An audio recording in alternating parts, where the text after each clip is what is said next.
Welcome to Emancipated Studio. Welcome my uncle, Uncle Stu, the old man on the block.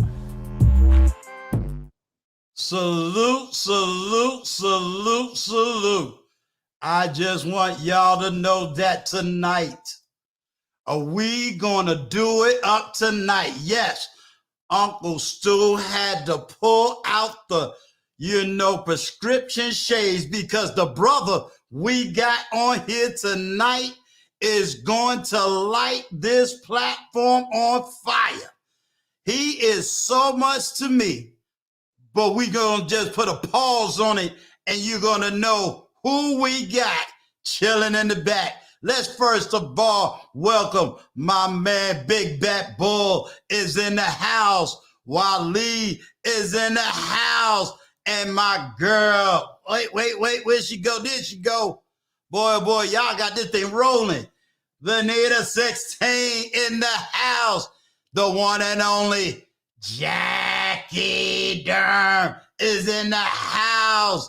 And of course, we got Vaughn in the house. And all the way from Chi-Town, we got Chicago Rilla in the house. And if you need a little prayer, you need a little love, you just need somebody to talk to. Talk with Tori is in the house. And the one and only, my other right-hand man, Wally Wealth Talk Productions is in the house. And of course, we got Knowledge and Relationship is in the house. And then we got my brother who got 2 YouTube channels rocking the world. He got the Woman's Sphere, and he's also the king of YouTube Conversations. And of course, I got my right-hand man, the Intentional Millionaire. Let's see, did I miss anybody? All right, I think I got them all. I just want each and every single one of you to know that you could have been anywhere on these YouTube streets, but you came here tonight to rock with Uncle Stu and his special guest. So, ladies and gentlemen, I just want y'all to understand that, we got a new one. We got Mika in the house. And I just want everybody to understand that tonight, Uncle Stu had to put on the shades because, see, you got to understand that this brother, he isn't just any kind of a chef. He just ain't any kind of a brother. You see, when we from NYC rock, we got to do it hard. We got to come out hard. We got to believe hard because we love hard. Even though we live in a southern state, that bloodline of New York just can't come out of us. So, ladies and gentlemen, let me tell you right now, when Frank Gooden needed a brother that just had that voice that can proliferate what it really means to be on these streets out here, he called this man. And when they needed that voice in our own radio show, WBLS from New York, they called that man. And so right now, ladies and gentlemen, please give it up for my homeboy, the one, the only, Chef Shapino. Salute, salute. Whoo. Uncle Stu. Uncle Stu. Uncle Stu. Listen here. Look, I'm going to need you to announce me when I'm about to get up on the bus, man. It might give me a free transfer or something, bro.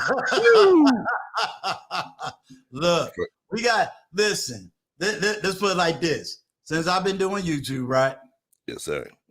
I've either had to hear about GA, right? And I had 2 people from Detroit in here. Chicago Rilla blew it up. He said ain't nothing like Chi-Town, so you My can't bro talk Rilla. about Chicago. You know, now you and I, we are below the 7. We are in the southern states, but we do have to represent where we from. You know, Absolutely. and that is the N, the Y, and the C, the 5 boroughs. You know, because I had to make sure that Kareem, she represent NYC too. You know what I'm saying? She one of them bougie women. She out there in Long Island. Oh, know. Karina, I see the name too. That might be one of my Haitian sisters too. But that's the Hey, way we spell it too. So. yeah. But yeah, man, I want to thank you so much Thank you for coming, having me, brother. doing an interview. What everybody don't know, you are the voice that everyone is going to hear and can hear on Frank Gooden's, the Emmy Award-winning writer, director for Life or Death. Can you give us one of them lines for Life or Death so that the people in the back can know the part you play, the role you're playing, and the voice they're going to hear for many weeks to come? Listen here, Roy. In the game of chess, you never unduly expose one of your power players. Caleb, the only reason I'm making sure you carry the money in there is because if you actually have to pay them, I'm going to be the one to kill you myself.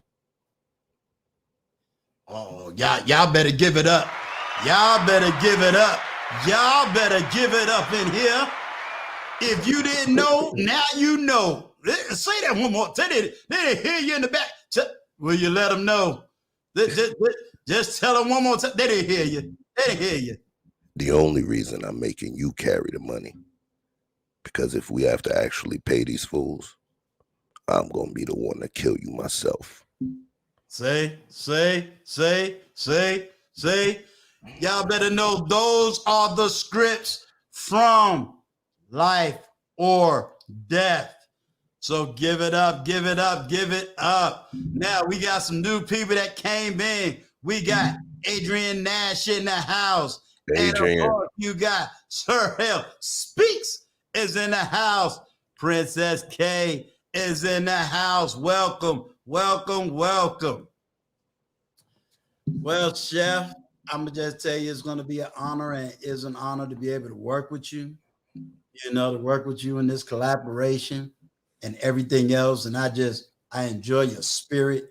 I enjoy your mind. You know, you and I has had offline conversations, and bruh, I got to tell you, a lot of these young people really need to know, you know, that street life ain't the life. And they really don't ever really get a chance to really understand that.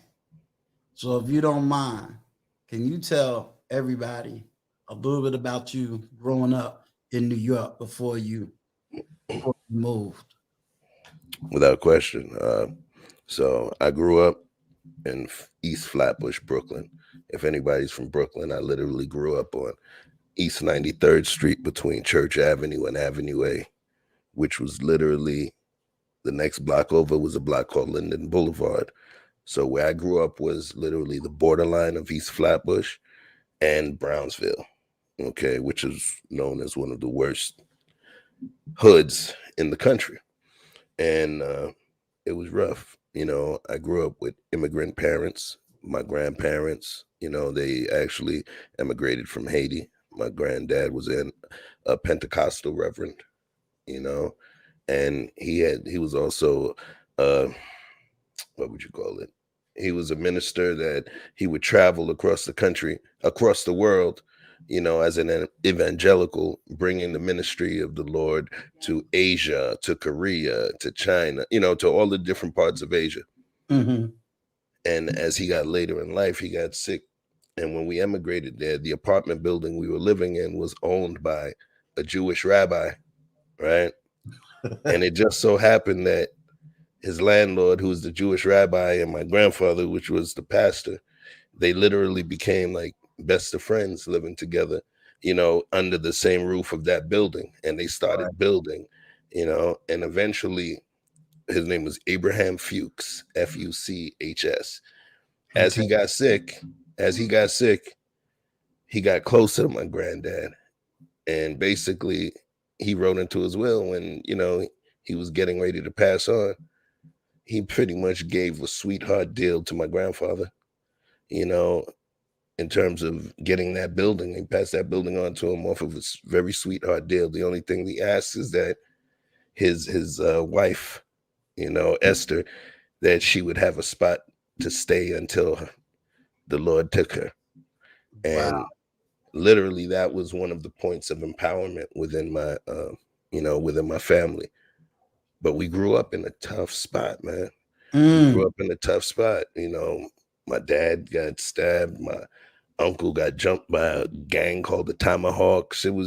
This was a rough part of Brooklyn. What year what year was this? So I was born in 72. Okay. I was born in 72. So in terms of the passing on of the building and everything, that happened about 3 years because my grandfather had passed on prior to me being born. Okay. So this was the late 60s, early 70s. When you talking about, me when I was 7 years old, it was 79. And it was a crazy time, man. It was a crazy time. There was a lot of different transitions going on. There was a high proliferation of Caribbean immigration from the islands going on. So Haitians, Jamaicans, Trinidadian, Guyanese, Dominican, Puerto Rican. We were the melting pot. Flatbush, Brooklyn is the point where all the Caribbeans converge. And a lot of people trying to find their way, trying to find themselves. If you ever see that movie Gangs in New York back in the days, where they encapsulated the Irish. Remember the Irish coming in over to the US and what they had to do. Right. Sac passe, really. Sac passe is a Haitian. It's a Haitian greeting. It literally means "What's popping? What's going on?" Okay. And we respond, "Not boule." Technically, it means we bubbling, we cooking. Gotcha. So, right. I know how to say it now. There you go. Really, he's that low key international brother. He's an international Rilla. Yeah, he's an international brother. He be trying to act like he just straight. He ain't no. He international. We know. He can transition from Chicago Rilla to Swedish Rilla in a moment. Yeah. That's gonna be the new snacks. We're gonna call them no Swedish fish. We're gonna call them Swedish Rillas. Yeah. But you were talking about that melting pot. It was the melting pot where all of the different nationalities from the islands in South and Central America would converge. So you can have a Haitian restaurant on one side of the block, a Guyanese on the other, a pizza shop, Italian pizza shop on the same side of the street. And then, with all of these different groups of people, you'll see the Jamaican guy making jerk chicken on a split barrel on the corner at all times of night. You giving me flashbacks now. You know what I'm talking about, And then it's like, look, and then sometimes you go to the corner store with the Akis, right? With the Middle Eastern brothers, and then they almost battling with the Jamaicans on the beef patty front. I'm like, wait a minute. Yeah. So it was a blessing. It was a blessing. All right. But to kind of bring it back to the point you were talking about, with the positive, there's always the negative in terms of yin and yang. And they always talk about that 10% of the lower primal culture. And that came in too. We're not going to lie. Right. And a lot of times where we were at, the 10% of the Dominicans kicked it with that same 10% of the Haitians, with the 10% of the Jamaicans.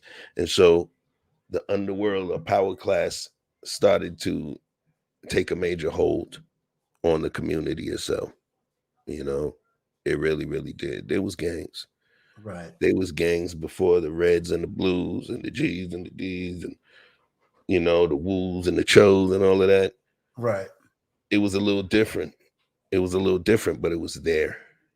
and the level of danger was there. It To me, I believe that within that Caribbean community or Afro-Caribbean community, I believe that the specter of danger was more so there, because whenever you're dealing with people that commit crime, but they're also thinking about their citizenship and being able to remain in the country, the crimes may be a little more callous and, with a lot more hiding involved. Okay. Somebody will be willing to take you out if it's going to take them out of the country. And Wow. so it's a big difference. It's one thing somebody owe you $100, but somebody might get you deported back to where you were scraping for food before. Right. You might go a little further. Survival instinct kind of hits a little different when your citizenship is being questioned. So that made it crazier, because it was like a lot more to lose. So you saw a lot of things happening. You saw a lot of people that were not willing to give somebody a pass. It was dangerous. And one of the things that I feel responsible in being is understanding, when I talk about these things that took place or take place, it's not something to be celebrated. The things that have taken place, the things that I've seen, the things that I've understood that's taken place to people that I know, those are the things that are the stars of nightmares. Those Do, are the stars of nightmares. Those are mm, not things to be proud of. do you think that story is ever told, or is where, because that side of life, especially coming from the aspect of an immigrant, um, do you feel any of our American gang stories could ever relate to that? Because you're saying it's on a whole different level. So when I say it's on a whole different level, Hmm. because I kind of added the aspect of citizenship to it, you know. But we had over there was American people, and mind you, somebody like myself, I couldn't have gotten deported. I was born in Brooklyn, Right. Brooklyn Hospital, Right. so I was born there. The thing is, though, in terms of, you hear about the Jamaicans, they talk about the Yardis, they talk about the different groups that came through. They went a little harder because of where the level of hunger they came from, but also, they tried to, quote unquote, bury the bodies better because they ain't want to go back home. Got you. If, because when you go back home, you get labeled as deportee, and they treat you a bit differently when you get back home as well. If y'all ever seen the movie Shatters, when you go back as a deportee, you literally have the label as troublemaker. Wow. Yeah. Wow. So How was you able to navigate out of that? I mean, did I you? was, Go ahead. I'm not gonna lie to you, I was a nerd, man. Okay. I was a nerd. Dude, was I a genius? I don't necessarily believe in the term genius. I was somebody that my mind has a deep filing system. Okay. So sometimes, we'll just throw stuff away. It's like, look, I ain't ready to think about it. My mind takes what we call useless pieces of information and just files it pretty well, Okay. so that and the bag is a little bigger. So when that opportunity comes to make that piece of information useful, it's able to pull it back up. And it's like, damn, I was able to use this. so, so it's no genius. I'll give it to my hard drive. Well, most people might have 512 gigabyte. Mine might be a terabyte. And I just, my filing system is decent, where I can make useless crap useful. It's a parlor trick. Don't fall for it. No fall for it. you know. Yeah. So I was always into the books. I came Okay. up around some of the hood, some of the hoodest dudes ever. The, Mhm. the coolest thing about it is that some of them were tenants of my grandmother. Okay. My grandmother, she gave a lot of people free rent. Okay. She gave a lot of people free rent, you know, in terms of what you found out after she passed, the old tenants that came through, Mm-hmm. you find out there's certain people she didn't take money from for a year. You know, one of the tenants, I remember Ben, he had to go to Vietnam to fight, and Mm. he came back messed up. He had 4 daughters, one set of twins. He had one set of twins and 2 older daughters. And he came back messed up. And ever heard of Agent Orange? We're not gonna go too Yes. deep into it. He Yes. was affected by it. And when he came home, it ate him alive. We watched him. His Mm. daughters were my best friends. And that stuff ate the brother alive. And he eventually passed. My grandmom looked out for them, for a couple of years. And, being the first lady of a church, our church, we were literally the ones that would give out the food every Saturday, on the Saturdays with the free cheese and all of Right. that. You know, we had to sit with grandma. She was the elder first lady of the church, and we would have to give out. So we understood community service. And that's who our family was. Now, I gave you all of that story to bring it back. The hoods, the gangsters, those in the community, they knew. And I was protected.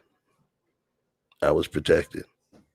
You know, it's crazy. Who would think? You talk about the grace of God, but also by the grace of your grandparents. My grandma was so certified that it kept me safe because she looked out for other people's grandmoms. There were other owners on the block that there was times she actually helped them in terms of keeping them from going below. That kept me safe. I'm not going to say I was the biggest gangster in the world, but the thing is, yeah, life impressed itself upon me, Mm. but it didn't start like that. Gotcha. Schoolboy, Christian schoolboy, you know, went to school, went to one of the top prep schools in the country. You know, I went to a school called Fordham Prep. It's on the campus of Fordham Fordham University in the University. Bronx. Hold Yep. that thought right there. Shout out to 7 Mile Drum for the $20 cash app. Thank you, sir. Shout out to Unc and the chef. Had to pay dues. I just figured out how to use the debit card. Shout out to you, sir. Thank you. Continue. I'm sorry. No. You good. You got to pay dues. So, I went to that school for a couple of years, and then I transitioned back to the school I finished off at called Samuel J. Tilden High School. All right. Now, at some point, I started being around the homies. And, I was in the place where I was at, it was prolific. There was a lot of dudes that's there, and I was in a few different circles. Even if you look at me in these YouTube streets, I got love for people who don't have love for each other. Mm-hmm. I'm that guy that two people are trying to shoot at each other. They would both be wanting to give me a hug, right? Right. And asking me, why you hanging with that guy? And it's like, he's asking me the same thing about you, right? So yeah. And I started seeing different things. I was with the music because in my high school, when I got to Tilden, it was in our high school, we had DJ Clark Kent. We had a rapper named Queen Pen. We had a group called the Fooshnickens, which one of my boys, Chip Foo. We had one of my best friends was my brother who I managed for many years, an artist named Special Ed. And I managed Special Ed for many years, over a decade. Went on tour. He was one of my best friends as a teen, and we ended up when he got the deal, when I got it made, we went on the road. Excuse me, we went on the road. Oh yeah, Buster Rhymes was in our school with us as well, and we all grew up on this. We all grew up on Church Ave, but then we also had the other side. Certain folks who may not be named that were up in the mix, people that are no longer here, people that are no longer in the country. Peace to Haitian Jack. You know, he's a misunderstood and misaligned character in certain situations, you know. But we've seen a lot, bro. We've seen a lot. I've been around a lot, you know. The proudest thing for me is I could say that I was not a victim of that arena. I was able to use my position within that arena to create growth, to create friendship, to save lives. I like that. With just staying right there at that narrative, what would you tell young people today that feel that there is no hope, or they can't see the light of day as you was able to see it because there was a couple of things that you kind of had in place and you kind of knew how to navigate.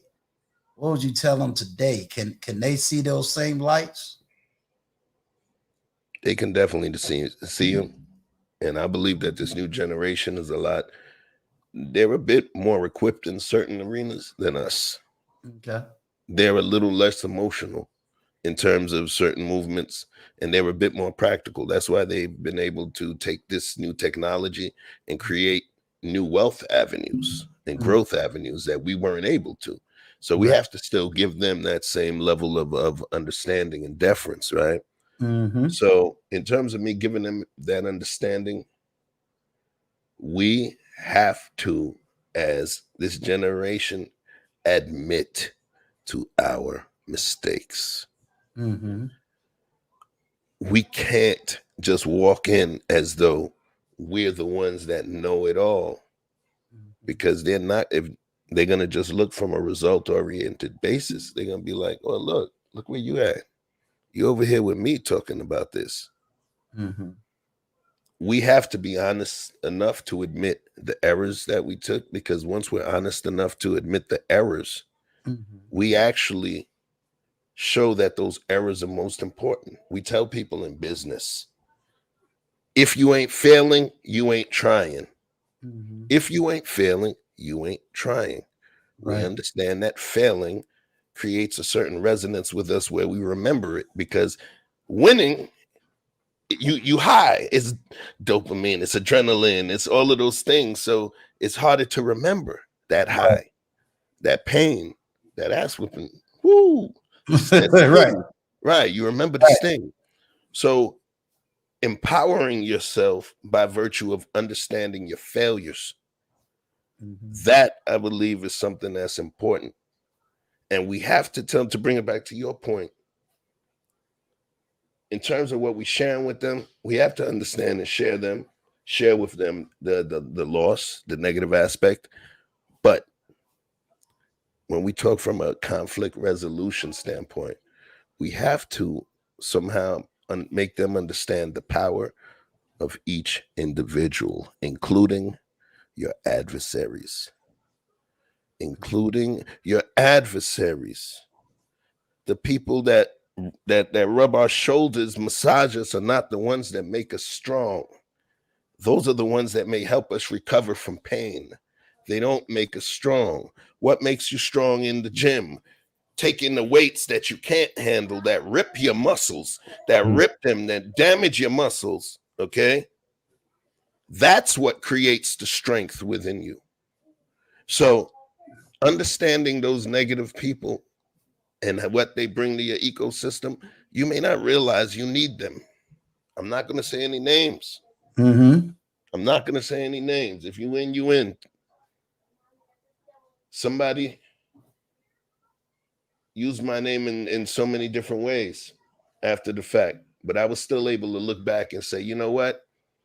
In all the mix of the BS that was out there, that was put out there, I was able to pull something positive from what that person did. They did set a fire under me. Right. I wasn't thinking about this YouTube thing like that. It was a favor I was doing for them. And they was like, yo, you got to do this. You got to do this, chef. And I was like, what the hell? And I decided to start doing it. I feel blessed that somebody that may not like me or that I may not choose to be around, that I can still look and appreciate what they bring to me in this freaking ecosystem.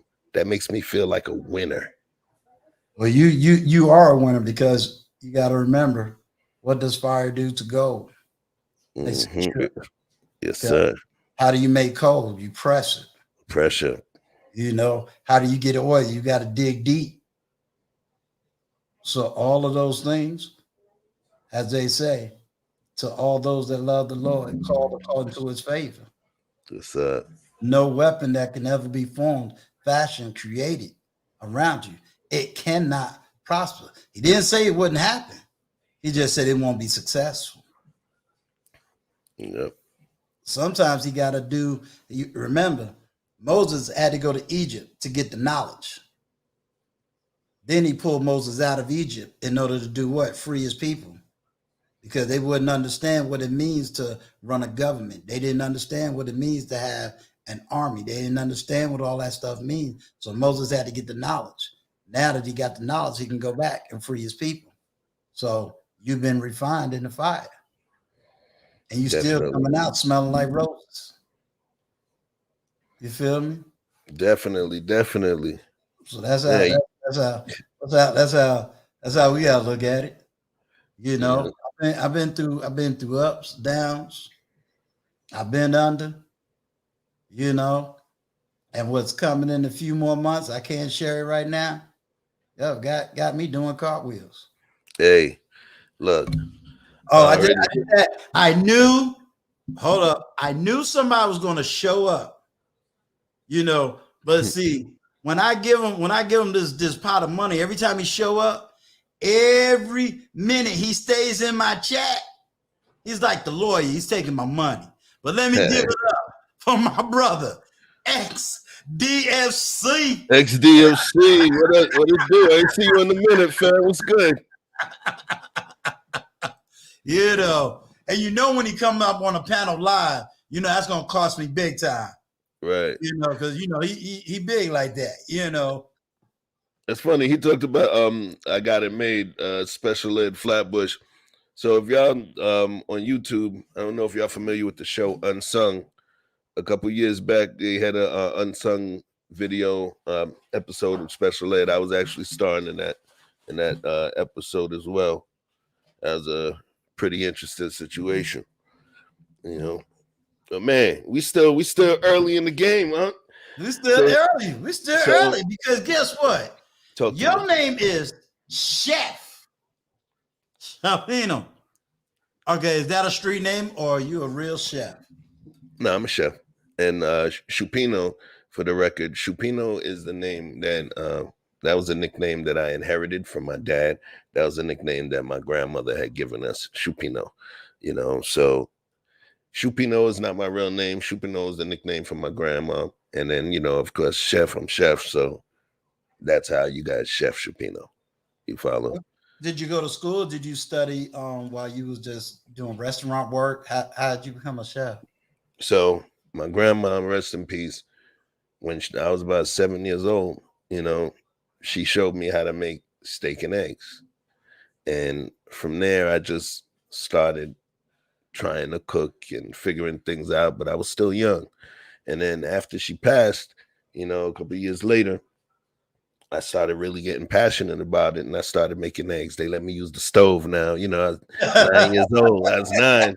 So they let me use the stove now. And I started off with all different kinds of eggs, like the eggs and tuna, the tuna omelet, that didn't go too well, and I started trying different flavor profiles, and I started watching. I was a junior member of Mensa as a child. I had a high absorption rate in terms of information and understanding information. I was tested and all of that stuff. My aunt, who was a teacher, I taught myself fractions, Okay. in first grade. I was reading my aunt's teacher's guides, and I was picking up and absorbing information and crunching it at a quicker degree. So I started reading cookbooks and watching on PBS on Channel 13 back home. They had Julia Childs was still on. Right. Julia I remember. Child, Mm-hmm. Justin Wilson, Paul Prudhomme, and a guy who is literally my favorite chef who really turned it over for me was a guy named Martin. Yan. He had a show called Yan Can Cook, and it was the Chinese brother that used to be making beats with the knives and everything, but making a lot of food, and that became my thing. And I started trying, and I did cooking workshops, and following my people that cooked, and I would be the homie when the other brothers in the backyard, smoking a joint, having the drinks. I might be inside checking to see how my Jamaican homeboy's mom, what she does to make her rice and beans pop, all of those different things. And then once the hood gave me the cosign, where I would be the homie, where we all at the buddy's house and mom's are not home, and they all got the munchies now. Their mama ain't do groceries right since last week. So I'm literally looking in there trying to figure out, trying to figure out, all right, we got this, oh, you got 3 eggs left? Okay. And literally, by the time mom's come home, she's smelling her house, smelling life like, oh, Guy must be, Guy's my real name. Oh, Guy must be here. My boy mama normally would be like, I told y'all about smoking in my damn house. Now she coming through, she's like, oh, Guy's here? Oh, I don't got to cook dinner. So it started to grow. And I will say it's off of osmosis. I opened the IG page early 2000s, and real chefs, like there's a couple that who are on TV were following me, and one of them said, yo, I could sponsor you if you're looking about getting your, literally getting your degree. He said, you realize you're a driver that doesn't have a license, but you drive like a mofo. And then there was a debate. The other ones were like, bro, he doesn't need it because the level of visual acuity and, in terms of plating and all of those things, the flavor options, they said that there's people that come out of culinary school without it. Right. But remember, I'm not just looking. I'm YouTube University. I'm reading. I'm gleaning a lot of information. So I may not be certified. The thing is, the wealth of knowledge that I pull in, right, it's near identical. So what's the stuff you like to cook? So my lady asked me that. My lady asked me that the other day. Say it again. I said every chef got their specialty. So what would you say your specialty is? My specialty, I would say, is I got to say Caribbean, because Caribbean encompasses Haitian, Jamaican, some of the East Indian foods, and then I would say Asian food. Why? Because the Asian food, here's why I say Asian.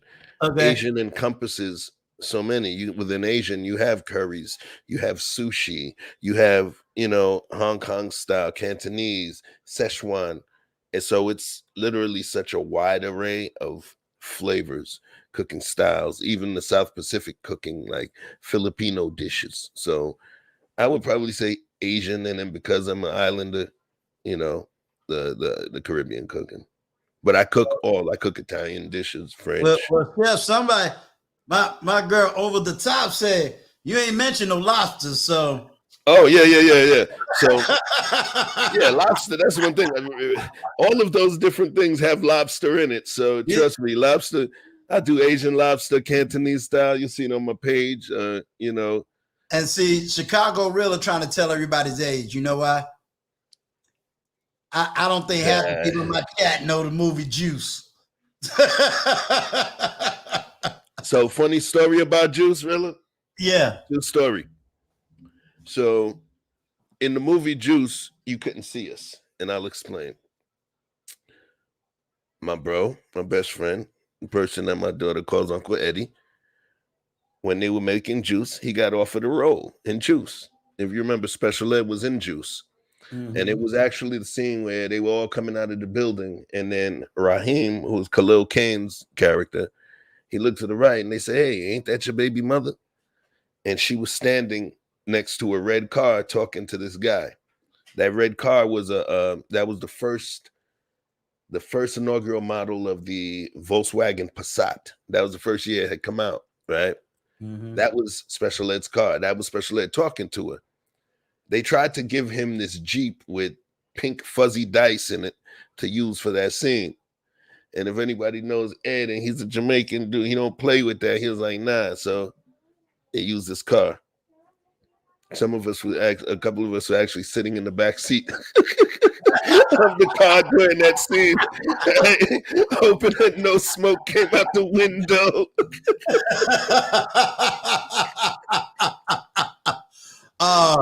Okay, I got several questions in the chat. First of all, let me do it this way. Chef, you know that lovely lady that I live with, I'm married to, I love her now. She want to know, when in the world you cooking for us?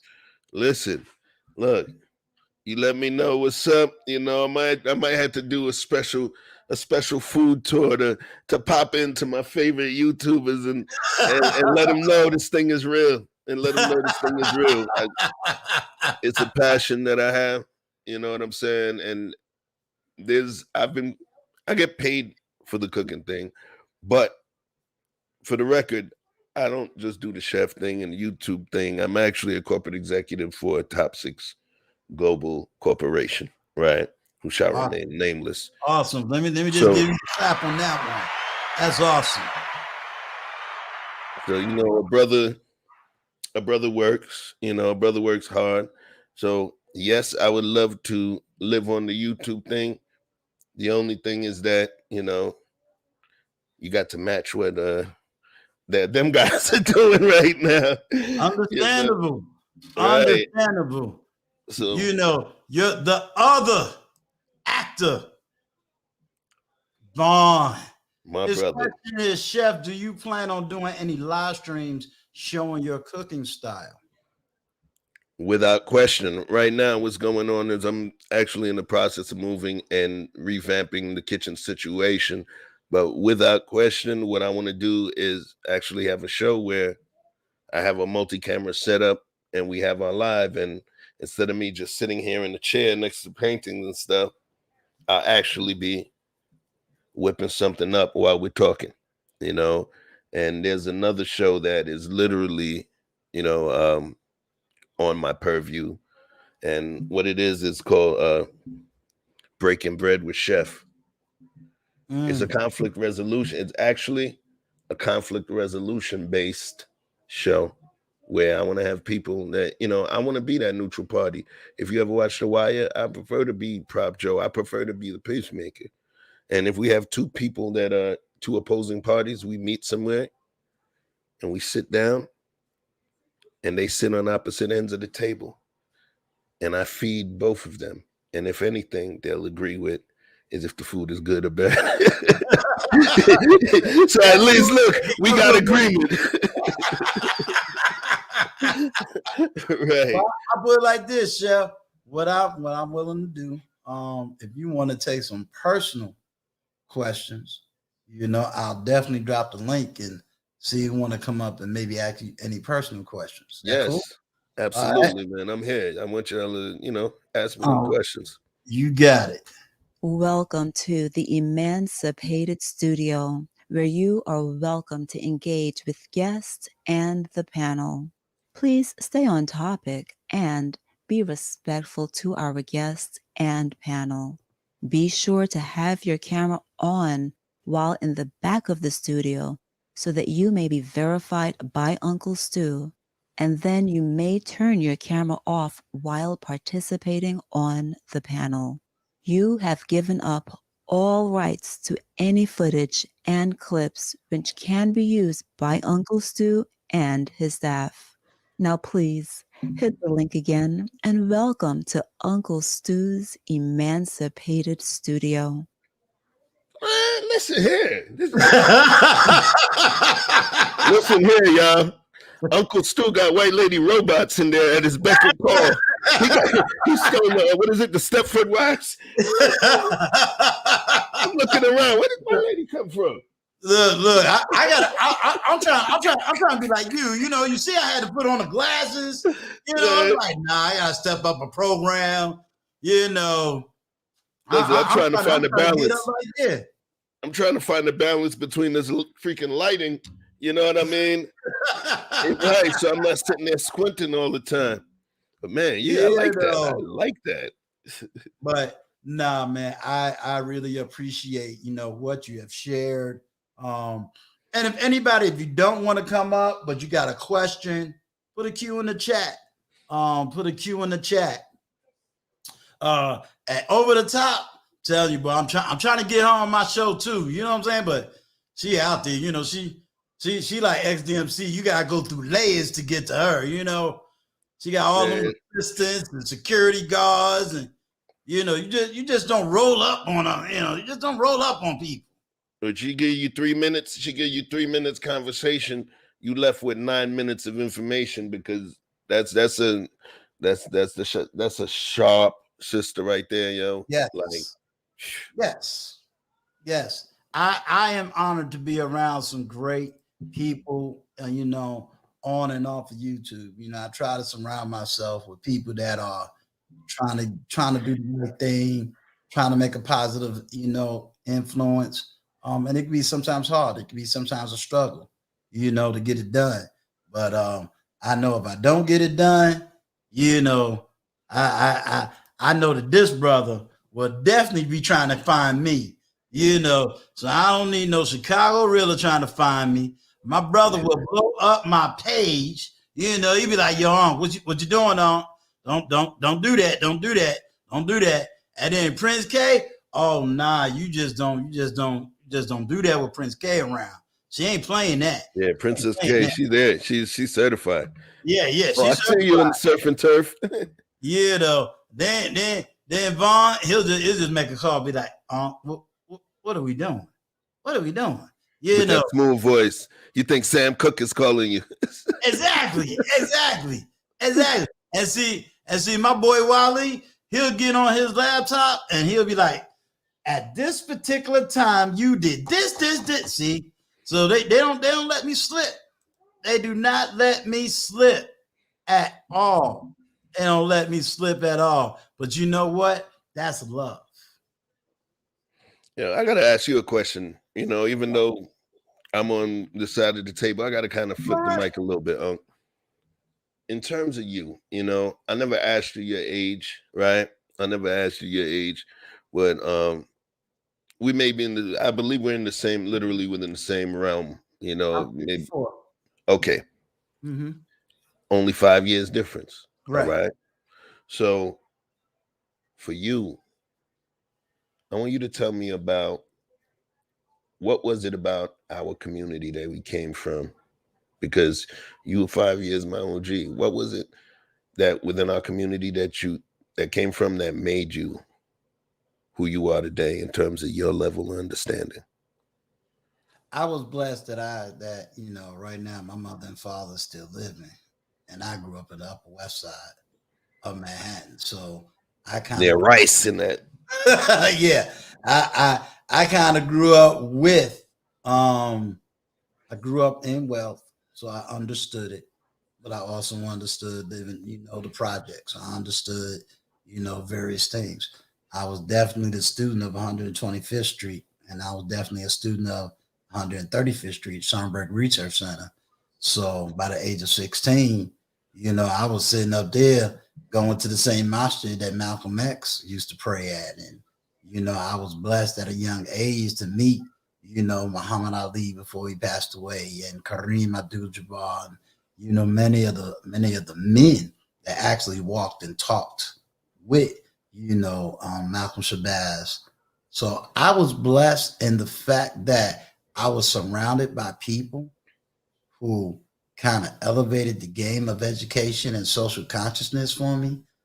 In the very beginning, we called the conscious community. So I knew, you know, friends that was in the Zulu Nation, the 5% Nation. You know, I was a Sunni Muslim at that time. So we kind of kept each other in line and kept each other in check. Then of course, you know, 85 to 90, you know, that crack came in, and that just did it up for the city and for the community. And as you know, I had a daughter, and as you know, I was on my way to the military. So I have to say the military saved me, because by the time I came back from the military, I lost a lot of people. One of my best friends ended up doing 25, straight with no problems.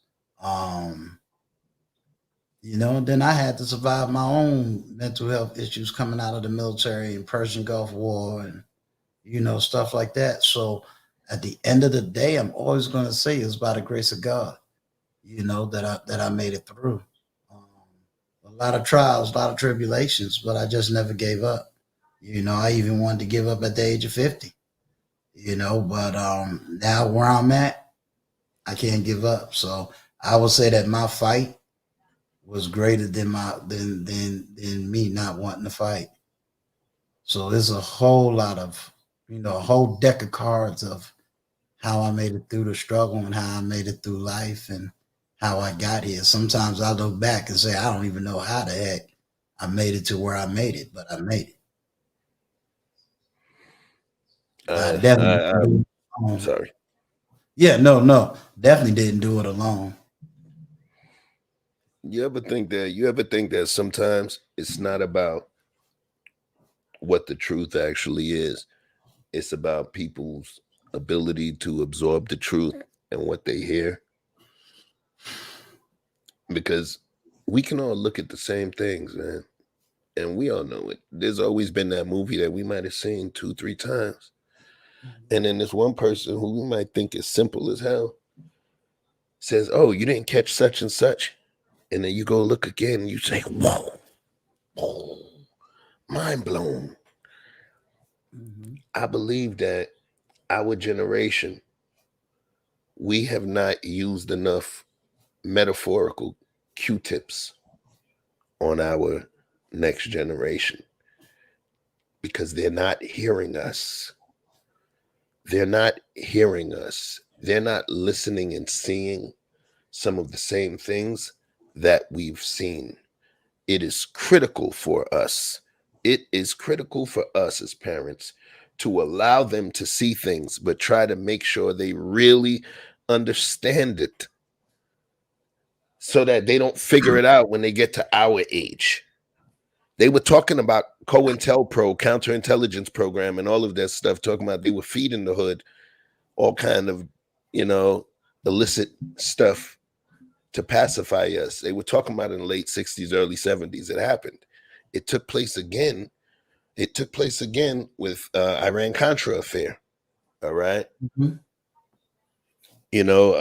What's his name? Oliver North. I cannot tell a lie. All of those different things. Right. Our communities were utilized as pawns. As pawns. They what the doctors study the mice in the cage. They'll give them different things to test them to see how they'll behave. That's what counterintelligence program COINTELPRO did. I'm not going to Mm. go into all of that due to algorithm, but you guys can Google it, look it up. Mhm. Iran Contra affair. If you ever heard of a show called Snowfall, or you ever heard of a guy named Freeway Ricky Ross, Mhm. that was literally it's a true story. Yeah. Okay, Danilo Blandone, all of those different things. All of that were things that those were government initiatives. Mhm. They were government initiatives. But Mhm. the thing is, when people were talking about it before, no one was really, really listening. No one was really listening. And Well, that's what I believe is the key. We got to figure out a way somehow to make them listen, to get them to hear. remember what the word says. They who have an ear to hear will hear, and they who have eyes to see will see. Our job is merely just to get out here and be the example. And those that's willing to open their eyes will see, and those that's willing to hear will hear. Okay. And I say that with a humble mind, a humble heart, because you got to remember, Jesus showed all of these miracles, and yet they still did not believe. So even if you show a miracle in front of people, they still will not believe. So my job is to wake up every single day and do the best that I can with what I have and try to be the best example that I can be for those that do have eyes to see and ears to hear. And I got to believe that I am still here because I am called according to his purpose. There's certain things I'm going to pull up in this chat that people has asked. Salute, KZ with the $10 super chat. I love Chef is talking about Iran-Contra issue as it exposes the civil war in Nicaragua. Yes, and don't worry, Chef. Lucchese will be my special guest here on the platform, and we're definitely going to get into that history. All right, Chef, I missed some people, but then there's some comments that needs to be heard. Number one, I just saw it. My brother, Before the Billions, is in the house. Woo! He put that work in. Yeah, he put that work in. Put that work in on Saturday on Life or Death. Now, you said you talked about ears and you talked about seeing. Mr. Awesome is the ears. Mr. Awesome is 21, but he's working on a program right now that if he do the right thing and stick with the right course, he will not have any economic problems. So he is listening. Brother. That's right. When he could have been on a platform at 10, 11 o'clock at night, where he could have been hearing foolish stuff, that brother was on a platform hearing knowledge, wisdom on a technological platform. I mean, on a financial platform. You know, the intentional millionaire. So we salute him. And I want to make sure that I give him his blessings and his praise. You got OG Patrice is in the house. She Stole My Thunder is in the house. Now, Chicago wants to know. Then we got our boss in the house, the Emmy Award winning Frank Gooden. Big Frank. Now, I didn't get a chance to shout out. It's Hot Air is in the house. And that's my sis right there. Showed up in the house. Thus Journey is in the house. Now, here we go. Okay. He asked, ask Chef, we saying we need to stick together. What are two things he see as vital for Black people in this country to achieve power and control of our destiny? Thank you for that question, 7 Mile. Awesome, Dre. First part is one that I actually mentioned earlier, which is the whole metaphor of the Q-tips, right? That's the responsibility we as a newer generation, as the older generation, we have to figure out ways to make our stuff resonate to the younger generation. If I stand in front of a crowd of 10,000 people and I give a dissertation and nobody understands it, are they stupid or am I ineffective as opposed to being the wiser person? I have to resonate with that group. If not, then my work is not done. All they had to do was sit there. If they sat there for a half an hour and learned nothing, they got to have a seat for a half an hour. Me, I was ineffective. Excuse me, I was ineffective. So we have to make sure that we do not alienate the younger generation, because it puts them on an adversarial side where they're less apt to listen. We as a community, we have to empower ourselves as leaders also to create a dynamic of embracing our elders within the Asian community. The elders, the history, all of that is cherished. And I'm not saying one community is better. No, I'm not doing all of that tonight on Uncle Stu's side, right? But I'm talking about the beauty of it. That's why you will see historical things. You'll see something that was around 10,000 years. You'll see a Great Wall of China, but within the communities also, they also absorb the elders. Somebody is the honor. Kids in the Asian families will fight for the honor of who is going to take mama and daddy to live in the house with them. Right. Here's what I would challenge. My challenge is that every person can't be for everybody. And here's why I say that. I'm going to pick it up from something I heard Chicago Realist say on a platform when he was talking to somebody. And to me, that was a big mic drop for me. Chicago really comes from a certain line. He's been through certain things. He understands that experience. That's my bro. But somebody like myself, I can't say I experienced that, so I can't relate to it. But does it dismiss that person's experience? No, it doesn't. I believe that I'm meant to talk to a certain group of people. Doesn't make one group better than the other. I can only talk to the people that is willing to hear. Some people ain't going to be able to relate to me. They're not going to be able to relate to my backstory. They're not going to be able to relate to anything I say. But do it always mean I'm ineffective? I'm ineffective if I'm talking and I got nobody. Then I'm ineffective. Absolutely.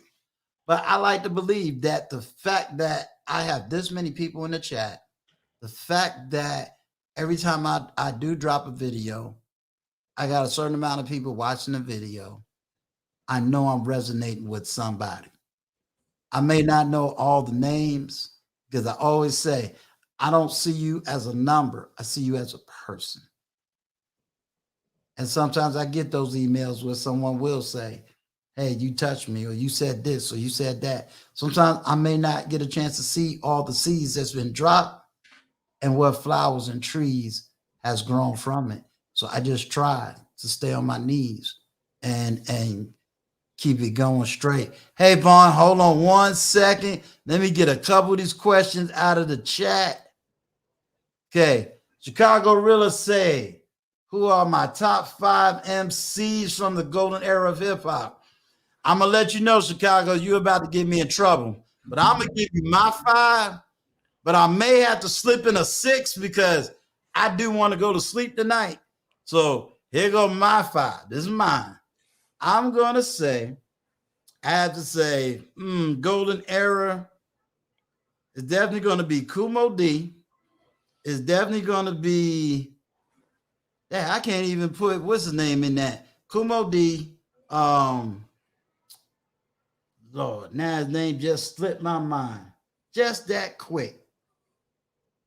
The original 5%er that started rapping. You talking about Rakim? Thank you. Kumo D, Rakim, KRS. You know I had to put KRS in. Come on now. I was making sure. I was waiting for you. Golly, then Force MDs was like one of the early group. Yeah, but that's R&B though. Rest in peace to them, man. Them that's right. Rest in peace. And then, hey, you know that Sugar Hill Gang started it off, so we got to give them their praise and their credit for starting it off. But so I don't have to hear nobody's mouth, and I gotta say, LL Cool J. Yeah, see, good. I ain't gotta say it. You left one out. Look, you know I had to. You know what I mean? Lord, I had to say. But he did come out with "Around the Way Girl," and I have been quoting that song for a minute. Then there's another one I'm missing because people had some good stuff. They had some good stuff. Hold on, y'all. Y'all got to forgive me. I'm trying to go there. I think it was Princess K. All right. If y'all see that I missed your comment or question, just do me a favor. Just put it back in the chat so that I can get to it. Because I know I missed at least 2 of them, and I don't know where it's at.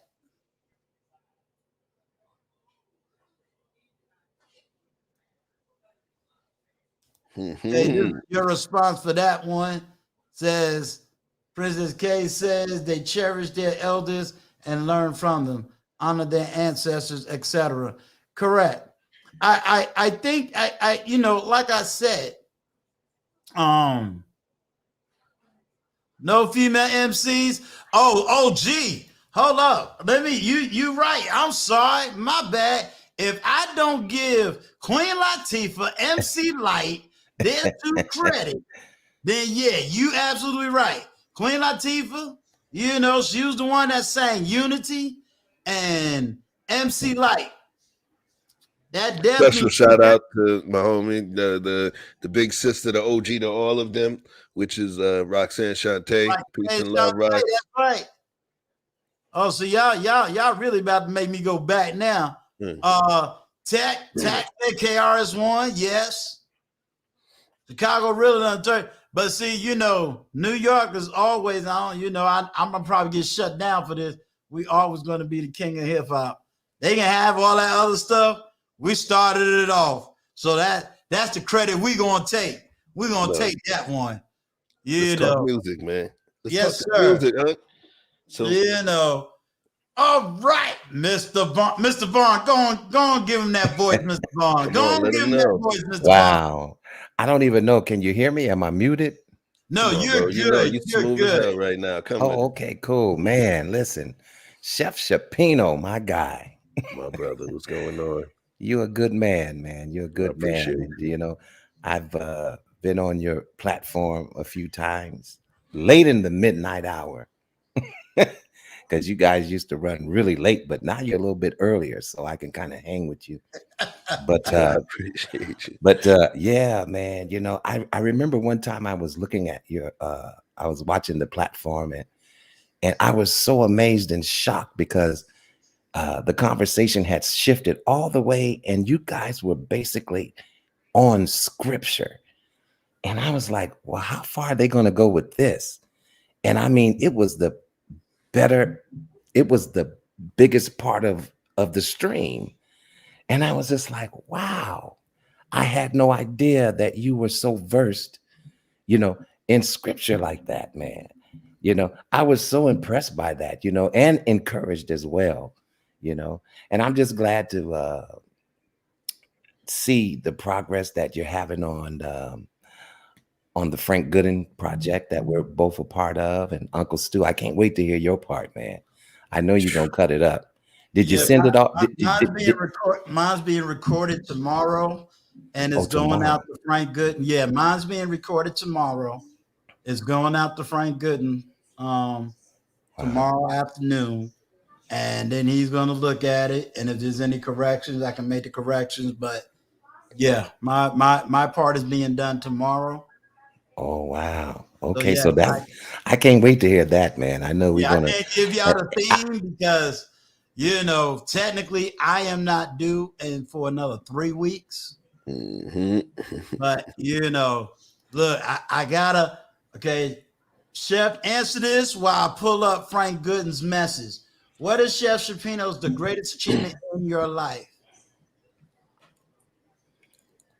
I'm gonna answer that question, but when we talk about some of the achievements, I'm not going to focus so hard on that specific achievement, but my greatest achievement in life, I would say, is the beautiful children that I have helped to create and raise on this planet. And when I say create, even now, I was a stepdad. You understand? I was a stepdad for many years. And in seeing those beautiful children, those beautiful young women grow into mothers and people that you could be proud of, and then seeing them refer to me as their dad or their stepdad because their real dad passed away when they were too young to remember, I think that's the proudest. Why? Because that's the kudo that you don't expect, and you just walk in and it's like, wow.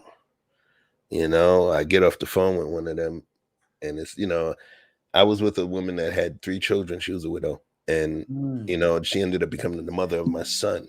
So my son grew up with 3 older sisters, and I didn't realize, the importance that I played in their life.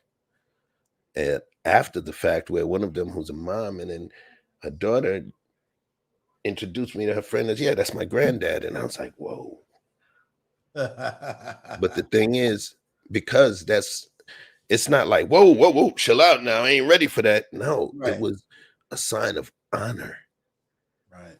And that her mom referred to me as her dad. Mm-hmm. That, I believe, is the proudest, right? But now, what other people will see, or will want to know is, what's the thing that other people would say makes you proud, right?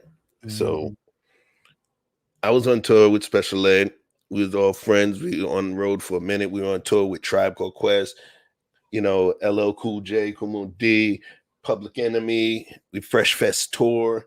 We were around when Jermaine Dupri was still dancing with, still dancing and stuff with Houdini. I mean, this is back in the day, action.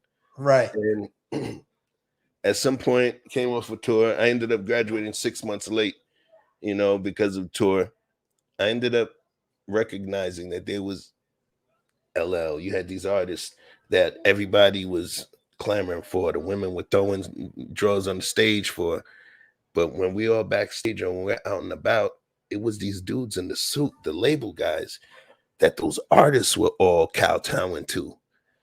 They were showing deference to.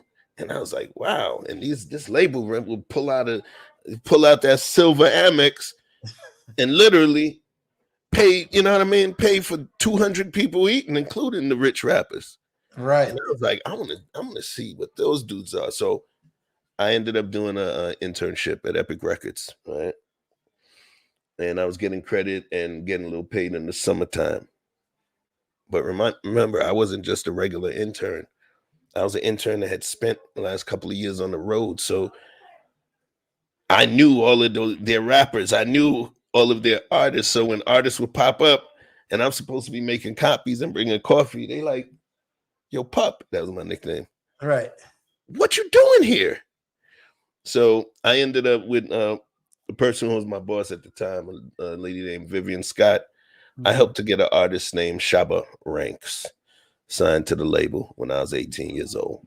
Wow. Shaba Awesome. Ranks, y'all know Shaba Ranks, Trailer Yeah. Love. I know it. Yeah. So I actually helped sign Shaba to the label. We ended up going double platinum that first year, and he got the Grammy Award for the album was called As Raw as Ever. And then the second album that came the next year, it was called Extra Naked. It went double platinum as well. So it was back-to-back Grammys with the Shaba project. I worked with Snoop and Suge when they did the Deep Cover soundtrack. That was on Epic Records. So Snoop Dogg's first release single was Deep Cover. 187 on the undercover. Was on that one. I worked on Michael Jackson Dangerous, Sade Love Deluxe, Luther Vandross Power of Love, Free Willy soundtrack. I was a marketing manager over Groove Theory with my boy Bryce Wilson and Amel LaRue. There was a lot of projects that I was a part of, throughout that time. And then eventually I went independent and then started doing work down here in Atlanta as well. That's awesome. I'm going to just say two things to the chat. Somebody brought up Biggie. I am not putting Biggie Smalls, but he wouldn't be considered in the era that we are talking about. And Kareem, you don't know nothing about all that Heavy D and Chubb Rock. You're only 25 years old. You're a 21-year-old. Stop playing, Kareem. You ain't up in our age category. You don't know nothing about that. It's Hot Air wanted to give you a shout out by telling you this is awesome. It's based on what you said earlier. OG Patrice, what did she say? Do you know Kevin Black? Come on, you can fly. You always bet on Kevin Black. Kevin bet on Black. Good. You know Kevin Black. You got to remember this. Remember, Special Ed, the label he was on was Profile Records. Run DMC was on Profile Records. See, I already knew if we kept on talking, we was gonna know some of the same people in the business. We were on the same label. It was Ed, at that time. It was Ed, Run DMC, DJ Quick. So it was that was Interscope. That was Profile Records, Corey Robbins. So yeah, right. And he ended up at Interscope for a while, and he he always say Kevin always bet on Black. So when you said that, I already knew you knew my dude. Yeah. That's crazy. Yeah, I know Kevin very well, Kevin Black very well. But my girlfriend is now on tour as a backup singer and dancer with Slick Rick right now. Ladies and gentlemen, just to give the commercial break, I just want you to understand that today, tonight, you have four of Frank Gooden, Emmy Award winning Frank Gooden's stars on the stage.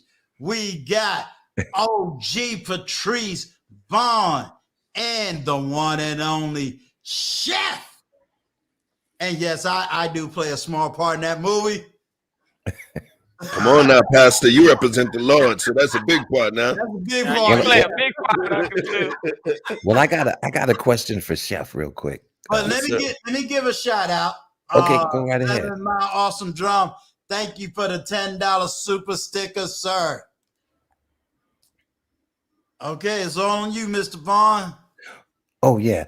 So Chef, you know, I know you have this background in music. I do as well. I was just wondering, are you still involved, or did you shy away from it, or do you plan to return to, the music industry? So, funny story. I've never left. I still have a couple of active NDAs where I'm a writer. I was a rapper as well. In my group, I was part of a group called Lost Tribe. We were a group. It was more of a passion project. We weren't signed, but because I was a record exec and I have connections to different venues, I was able to get us on tour. We opened up for Ice Cube over the course of about a year and a half. So I've written hooks. I'm one of the people that will consult in the studio, just sit in a session and then, add some OG influence to the project, even if it's tweaking certain verbiage, certain verses, including getting hooks situated. So I'm still still got the studio downtown Atlanta. There's a lot of dope music. My brother-in-law, he's a producer named Larock. He actually is a Grammy award-winning producer as well. So the studio I'm affiliated with, Grammys have come out of that studio. We have a Grammy for Usher's Awesome. Yeah. You know the Awesome. song. Bum, bum, bum, bum.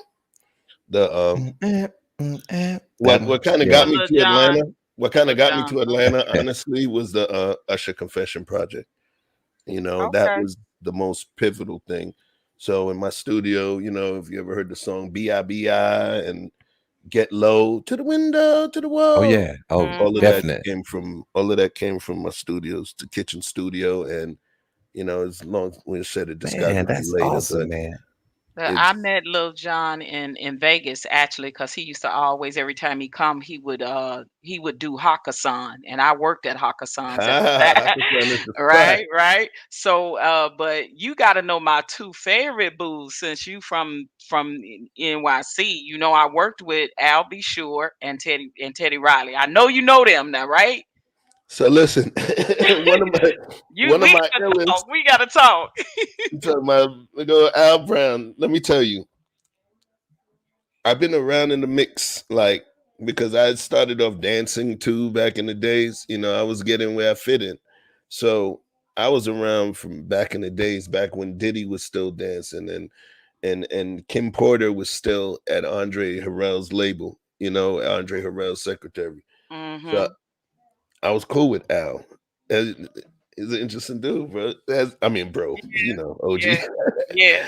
That my Look, boo. I'm That smiling my too boo. much. Let me not give it up. Give it up because y'all gonna ask too many questions. But look, as he was I a hate dude. I hate I I never used to got have to a meet flat top. Heavy D. I used to love me some Heavy D and I hate I never got to meet him, but working, remember when they had the back to the 90s thing in Vegas? Salt and Pepper was on that and Al B. Sure would come out and do a little something, something. So I was able to background for him doing that 90s things. Salt and Pepper had that they had a residency at I want to say it was the Paris Hotel, and they was doing a back to the 90s and what's his name, the one that the rapper that did what was his name? I can't think of his name. But they had a bunch of rappers from the 80s and 90s. It was called Back to the 90s tour, and it was a bunch of people on there from back in the day. It was Salt and Pepper, Kid and Play, and a bunch of people on there. So Albie Shore would come out and do like a little skit thing. So at the time I was living in Vegas, and that's how I got to meet and work with Albie Shore. And then of course, and I from there he introduced me to Teddy Riley. So What was that? Was the original Spinderella with them? she was for a while, and then that whole thing came out, because she ended up having a lawsuit against them. She was with them in the beginning, and then something happened, and then I didn't see her anymore.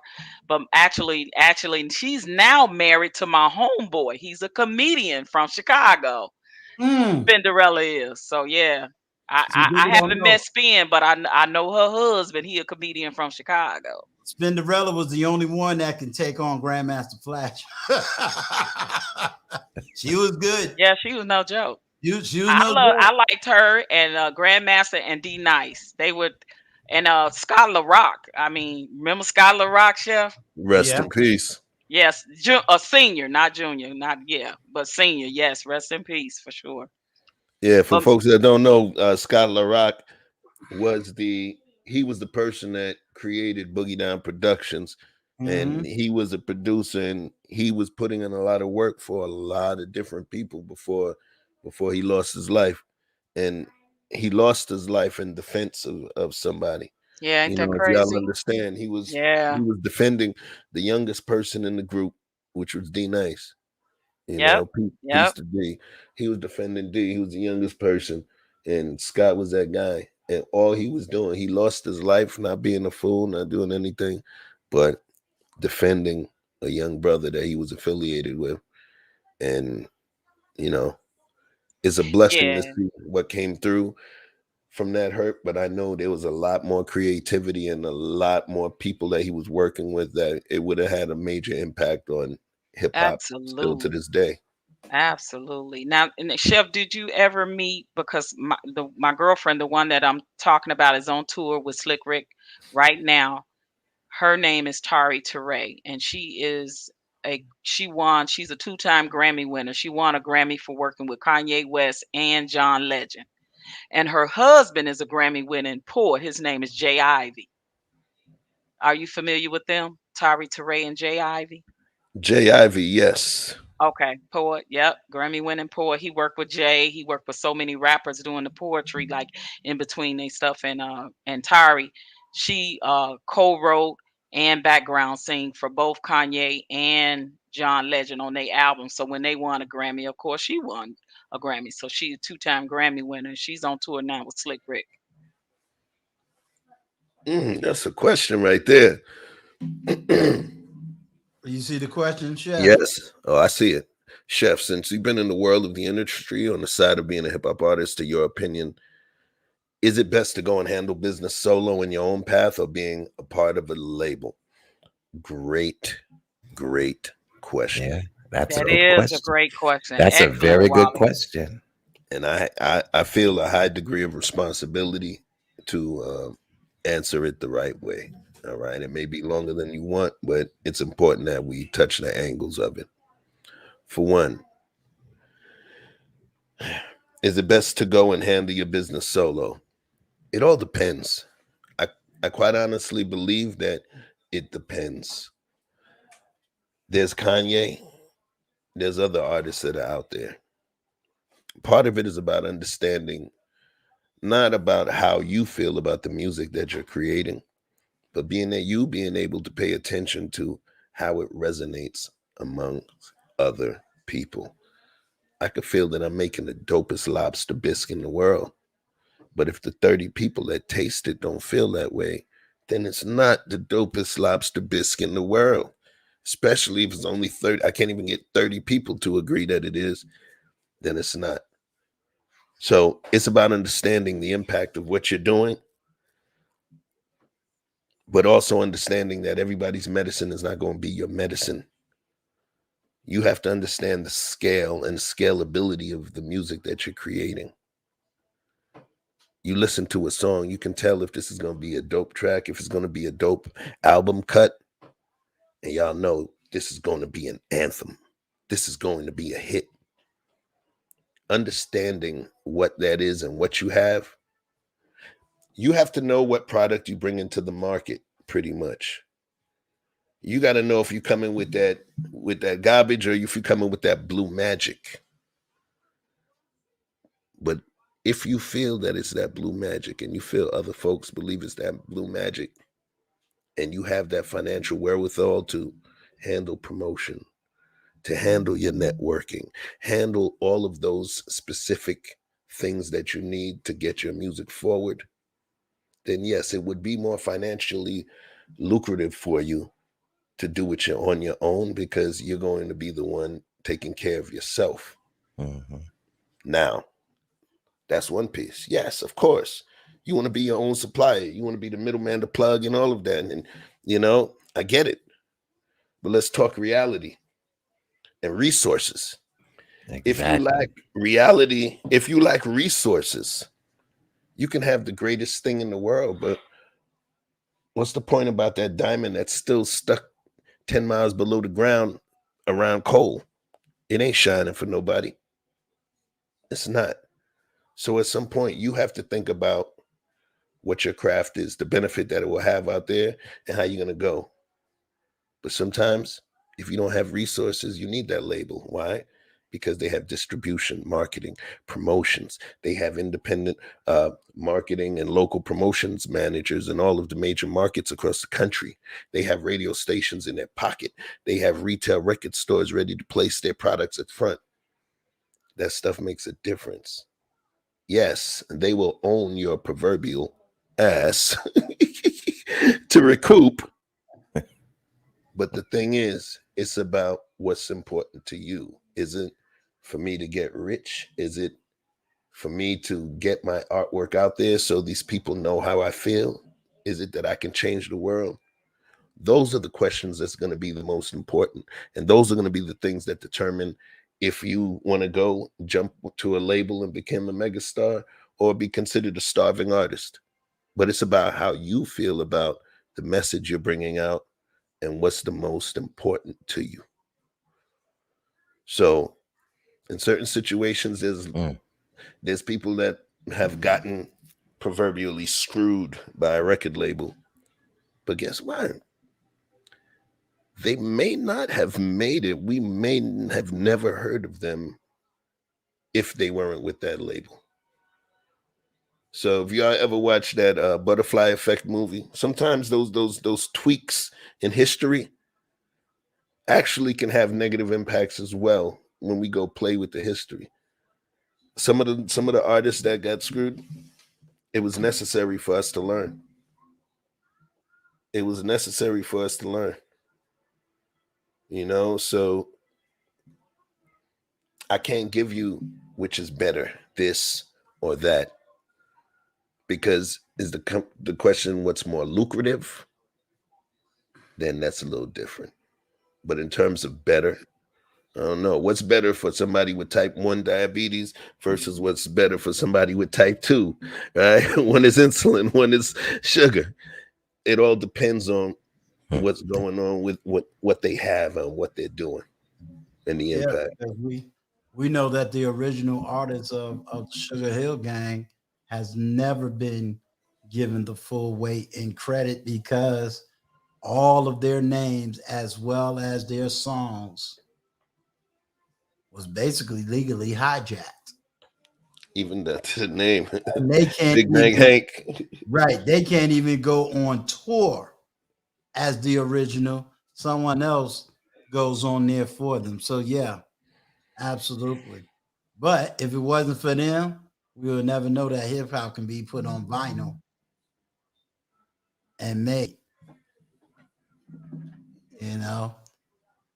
Well, I want to thank each and every single one of you that came up on the panel.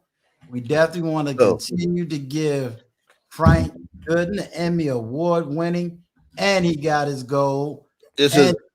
This is one of them. This is Oh, I can't really dope. see it. That's dope, Chef. This is now you see it's a 45, right? This is so I got this when I That's just awesome. turned 19. What it was, this was Michael Jackson, Remember the Time. This is for the Wow. single. So that was Look at that, actually my man. first, like that was actually my Chef, first plaque. let me Yes, ask you sir. a question. Yes, That ma'am. is really Were awesome. were you around when MJJ Records started? Yeah. So Okay, so okay, here I go again because I know a lot of people in the business. Clyde Jenkins, he worked for MJJ Records. you thought He's he came in around, he must have come in around 95, 96. and He came in, he was part of the when the history project. okay. Well, see, listen, we got to talk because we know a lot of the same people in the business. We got to talk. That's my buddy. That's my buddy. Yeah, so All right. we got, man, this is this so we didn't look. We might have to do a part two when we talk about some extra stuff another time, Uncle Stu, but we just scratched the surface, man. Definitely do that. We could definitely do that. Well, I want to say, I would go just ahead. like to say real quick before you end, it is such a pleasure to be on the platform with Chef Shapino. And, man, I used to see you on a different platform, but I always respected your perspective all the time. And I said, this guy's pretty cool. He's pretty cool. So when you ventured off and had to do your own thing, you know, it made me see more of who you really were. And that was a good thing, man. So kudos to you, man. I support you, man, and much success to you, man, in the future. I And I appreciate checked you. out. I checked you out on that unsung for uh, what's his name, the rapper. Special ed. Special Ed, because I used to like him. Actually had a little crush on him. He was such a cutie pie back in the day. But I saw your unsung, and I saw you doing your interview. You're a part of the interview on working with Special Ed. So yeah. Yeah, that was an adventure. I didn't so for the record, if people wondering, yo, Chef, how come you're not doing a whole bunch of industry stuff? I wanted to make my page organic and I didn't want to ask my industry cohorts to do me a favor. I wanted to build my thing organically. And then they see, damn, the homie's doing this thing. I want them to feel like I'm doing them a favor by bringing them over to something else. So, stay tuned. We're going to have some, some industry stuff in there as well. I want everybody to be a part of it. Doing a Excellent. great job, man. You're Yeah, doing a that's gonna great be job. dope. Excellent. But we'll have a conversation Oh, no because question. we know a lot of people in the business.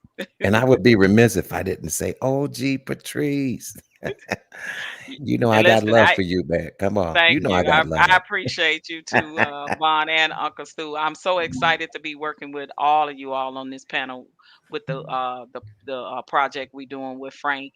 Shout out to Emmy winning filmmaker Frank Gooden that's in the chat. Um, we late coming over because we was actually doing our table read for Saturday. So you guys make sure you check us out on Life or Death Saturday on the Life and Death channel at 8 p.m. Eastern Standard Time. We will be over there doing our thing on Life or Death this Saturday, y'all. So it's going down. All Oh, right. yeah. This Saturday. That's right. Mm-hmm. Everybody in the chat, I want to thank each and every single one of you because, like I said, y'all could have been anywhere on these YouTube streets, but you came here to hang out with Uncle Stu, with Chef, with OG Patrice, with Vaughn, and yes, with the Emmy award-winning Frank Gooden here on this stage. So I want to thank each and every single one of you. Chef, we definitely will do a part two. I want everybody also to know Vaughn is going to be one of my next guests. So you're going to hear All from right. Vaughn Bryant coming soon Woo! as Am I'm I going re- to am- give you an exclusive interview for y'all to know the real Vaughn Bryant.